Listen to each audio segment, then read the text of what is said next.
మిచాంగ్ తుఫాను వలన నష్టపోయిన ప్రతి రైతును ఇళ్లు దెబ్బతిన్న ప్రతి కుటుంబాన్ని ప్రభుత్వం ఆదుకుంటుందని ప్రభుత్వ మరియు శాసనసభ్యులు చిర్లా జగ్గిరెడ్డి అన్నారు. ఈ మేరకు కొత్తపేట నియోజకవర్గంలోని అవిడి లక్ష్మీ పోలవరం పెనికేరు గ్రామాలలో బుధవారం చిర్లా జగ్గిరెడ్డి పర్యటించారు. తుఫాను కారణంగా కురిసిన అధిక వర్షాల వలన మోకాళ్లలోతు నీటిలో మునిగిపోయిన వరి పంట పొలాలను పరిశీలించారు. ఈ సందర్భంగా చిర్లా మాట్లాడుతూ ముఖ్యమంత్రి జగన్మోహన్ రెడ్డి నష్టపోయిన ప్రతి రైతుకు అండగా ఉంటారని, తడిచిన రంగు మారిన ధాన్యాన్ని కూడా కొనుగోలు చేయాలని అధికారులందరికీ ఆదేశాలు జారీ చేశారన్నారు. ఇక అధికారులతో మాట్లాడి ప్రతి రైతుకు ప్రభుత్వం నుండి అందించే నష్టపరిహారాన్ని అందేలా పటిష్ట చర్యలు తీసుకోవాలని ఆదేశించారు.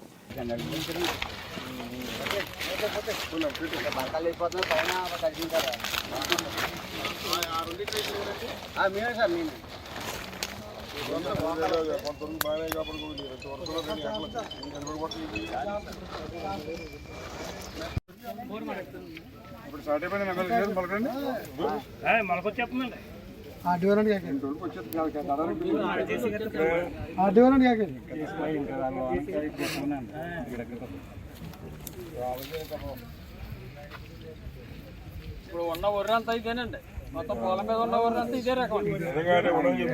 ఇలాగే మునిగిపోయాయి. ఎప్పుడు రానంత ఖరీఫ్ లో బాగా పండింది. 3 రోజులు ఒక రోజులో కూడా డబ్బులు పని రైతున్నాడు 1630 రూపాయలు. ఇలాగ గవర్నమెంట్ కి ఇలా ఇచ్చాడంటే మధ్యలో మధ్యవర్తులు లేకుండా డైరెక్ట్ అకౌంట్ పడిపోయింది. చాలా మంది దురదృష్టం నిజంగా ఇది చేసుకోండి.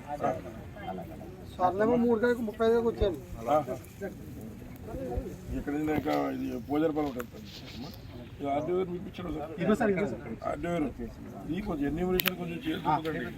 ఇది మొత్తం చుడిగా ఎన్యూమరేట్ చేయాలి కొంతమంది. అంటే మ్యాక్సిమం కట్ చేయాలి, కానీ ఇలా ఉన్నట్టు వాళ్ళకి ఇది మంచిది వాడైపోయారు.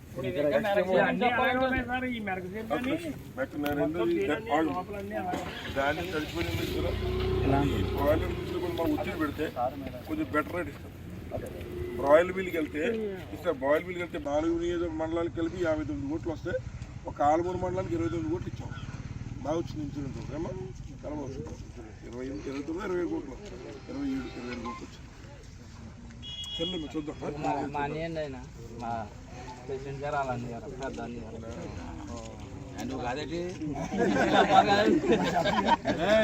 ఈ లారీలు తాటలు చేతులు పెట్టుకుని దాన్ని చేతులు పెడతావా?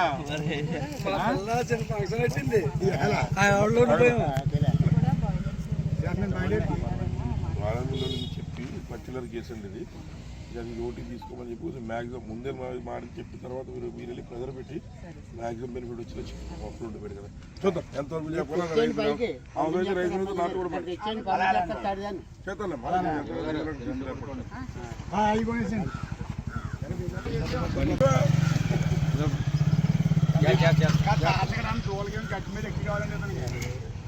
ఏమైనా లేట్ చేసేవే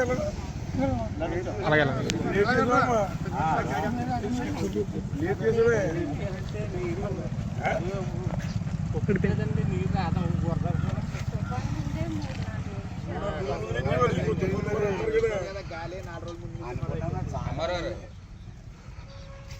మనం డ్రై చేసాం అనుకోండి అయిపోతుందా?